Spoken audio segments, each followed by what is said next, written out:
le dossier Nico Williams prend encore une nouvelle dimension. Depuis la fin de l'Euro, le Barça a pour objectif prioritaire la signature de l'ailier espagnol qui dispose d'une clause libératoire fixée à seulement 62 millions d'euros.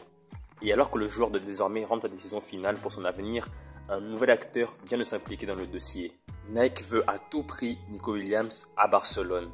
En effet, selon les infos du média catalan Sport, c'est l'équipementier américain Nike qui ferait le forcing pour le voir signer au Barça, car l'association entre le Barça et Nico Williams, tous deux sponsorisés par Nike, serait une très bonne opération au niveau marketing et au niveau sportif. Donc une chose est sûre, le Barça et Nike veulent absolument voir Nico Williams au Barça dès cet été. Mais, il y a plusieurs problèmes. Premièrement, ses performances majuscules à l'Euro sous les couleurs de la Roja ont attiré l'attention d'autres clubs, dont le Paris Saint-Germain, qui est prêt à payer sa clause libératoire pour le faire venir en France, en Ligue 1. Et deuxièmement, l'Athletic Bilbao ne s'avoue pas vaincu dans ce dossier. Malgré la clause libératoire fixée à seulement 62 millions d'euros, la formation basque espère surtout voir son joueur étendre son bail et rester donc à Bilbao la saison prochaine. L'Athletic Bilbao veut augmenter le salaire de Nico Williams pour le persuader de rester une saison de plus dans son club formateur et qui joue la Coupe d'Europe, l'Europa League, pour la première fois de sa carrière, et ce, avec à ses côtés son frère Iñaki Williams. Et le Barça n'est pas du tout content de la situation. La direction du club catalan a même lancé un ultimatum à l'ailier gauche. Son transfert en Catalogne se fera cet été ou ne se fera tout simplement jamais. Une façon de lui mettre la pression, lui qui a la possibilité d'être associé à Lamine Yamal en venant au Barça, comme c'est déjà le cas en équipe nationale. Donc, les prochaines heures s'annoncent décisives dans ce dossier. Alors que l'intéressé a prévu d'annoncer la semaine prochaine sa décision, tous les clubs seront donc au courant de ce qu'il va décider. Soit il reste à Bilbao, soit il part au Barça, soit il va au Paris Saint-Germain. En tout cas, on sera fixé très prochainement. Personnellement, je trouve qu'il y a beaucoup d'incohérences dans le dossier Nico Williams. Premièrement, après l'Euro, on était quasiment tous convaincus qu'il irait au Barça, que c'était vraiment une question de jours. Mais au final, l'affaire n'est toujours pas réglée. On l'a vu proche de Lamine Yamal, de Ferran Torres, de Pedri, de Fermin, tous des joueurs du Barça. Donc pour tout le monde, c'était quasiment clair. Nico Williams, en plus avec une clause libératoire seulement fixée à 60 millions d'euros, c'était clair que le Barça aurait la possibilité de le payer d'ici quelques jours, quelques semaines. Et maintenant, 2 semaines et demie après la fin de l'Euro, l'affaire n'est toujours pas réglée. Donc est-ce que le joueur veut réellement rejoindre le Barça ? Est-ce qu'il reçoit une pression énorme venant de Bilbao pour qu'il reste finalement une saison de plus ? Est-ce que le joueur veut peut-être rejoindre le Paris Saint-Germain et gagner plus d'argent ? Voilà des questions dont on n'a pas la réponse.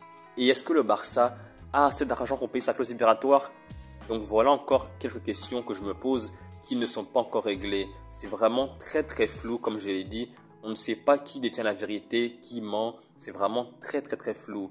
En tout cas, une chose est sûre, seul le temps nous dira la vérité, parce qu'à l'instant T, on est vraiment dans la confusion. Parlons maintenant de Dani Olmo. Le Barça souhaite le recruter cet été, malgré un premier échec et une proposition de 40 millions d'euros fixes plus 20 millions d'euros en variable refusée par Leipzig.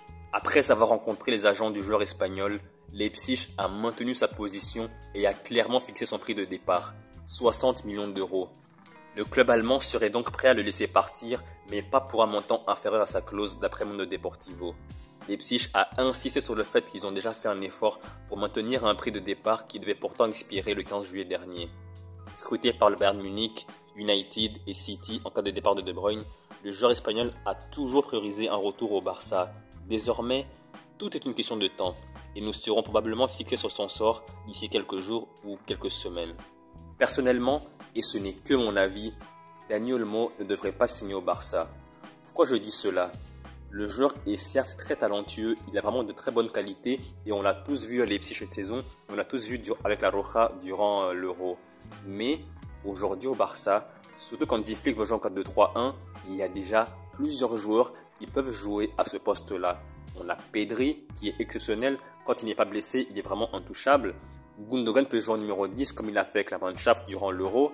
Et Fermin Lopez, qui est un très jeune joueur, 21 ans seulement, avec un fort potentiel, peut lui aussi jouer en numéro 10. Et avec le temps, je pense qu'il ne pourra que progresser. Et du coup, faire venir Dani Olmo, ce serait vraiment lui faire perdre des minutes de temps de jeu et donc en l'empêcher de progresser. Donc pour moi, Dani Olmo n'est clairement pas une priorité pour le Barça cet été et les années à venir. C'est vrai que c'est un joueur, Dani Olmo, qui a des éclairs par moment, qui est vraiment un joueur qui peut changer la dynamique d'un match pour son équipe, mais comme on le sait tous, c'est aussi un joueur qui a souvent tendance à se blesser et en plus, il est très souvent assez irrégulier. Il peut enchaîner 5 matchs de très bonne qualité, ensuite enchaîner un mois où il est vraiment pas bon du tout et donc c'est vraiment pas un joueur régulier. Il a certes que 26 ans, il a l'ADN Barça, il est formé à la Masia, mais comme je l'ai dit tout à l'heure, en tant que numéro 10, il y a Gundogan, Pedri et Fermin qui peuvent jouer là-bas. Et même Rafinha, même si c'est un ailier de base, ailier droit ou même ailier gauche, il peut jouer en tant que numéro 10 au Barça. Donc, avec ces 4 joueurs-là qui sont devant lui, signer Dani Olmo pour 60 millions d'euros, c'est vraiment, mais vraiment pas nécessaire pour le Barça. Et quand on sait que le Barça, financièrement, c'est assez délicat, autant investir de l'argent sur des postes plus prioritaires comme par exemple le poste d'ailier gauche ou milieu défensif.